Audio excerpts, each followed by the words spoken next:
এরপরে প্রশ্ন হলো, জুতা পরে জানাজা নামাজ পড়া যাবে কিনা? উত্তর হলো অবশ্যই যাবে। আমাদের দেশে জানাজা নামাজে দাঁড়াইলে সবাই গণহারে জুতা খুলে সামনে রাখে, ঠিক না?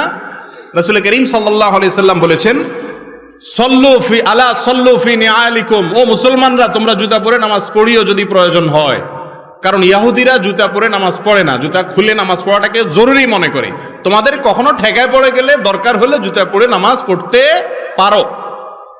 জানাজা নামাজ তো বাহিরে পড়া সুন্নত, মসজিদে না। তো বাহিরে নামাজ হলে জুতা পরেই নামাজ পড়ার কথা।